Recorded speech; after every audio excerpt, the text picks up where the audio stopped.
10 تا انیمه خفن که میتونید تو یک روز تمومش کنید. پارت 2 یوپریا کلا 3 دقیقه است. اگه به ژانر فانتزی علاقه دارید برید ببینید.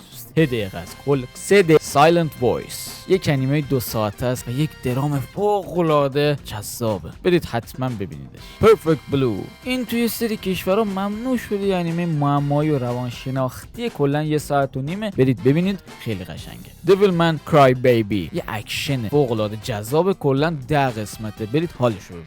The Garden of Words یه انیمه عاشقانه 46 دقیقه‌ایه. سونی بوی یه انیمه 12 قسمتی علمی تخیلیه خیلی قشنگه. برید انیمه رو پیدا کنید نه فیلمشو، چون یه فیلم داریم دقیقاً به همین اسم. ایو نو چیکان اگه اسمشو اشتباه میگم منو نخورید داخل کامنت ها. اوکی یه انیمه علمی تخیلی 6 قسمتیه. اینم خیلی قشنگه. افرل سیل یه اکشن کمدی 6 قسمتیه. بعضیا میگن حسال این انیمه مثل دنددنه. اگر از دنددن یا داندادن خوشتون اومده قطعا از اینم خوشتون میاد. اینم خیلی قشنگه. برید ببینید. هلسینک اصلا نیاز بود اسمشو ببرم. یه اکشن خوناشامی خدایا اصلا عالیه. این ببینید لذت ببرید از تک تک قسمتاش. 10 قسمت. و در آخر سایبرپانک اصلا من 10 قسمت کلا برید حالشو برید. الان میخواد بس چی راجبش بگم ها برو ببین دیگه. راستی اینجا سرتی دیدی هم شاپ انیمه هستیم هم انیمه معرفی میکنیم. حتما دنبالمون کن. یادت نره فالو کنی ها. هایلایت هم چک بکن ثواب داره.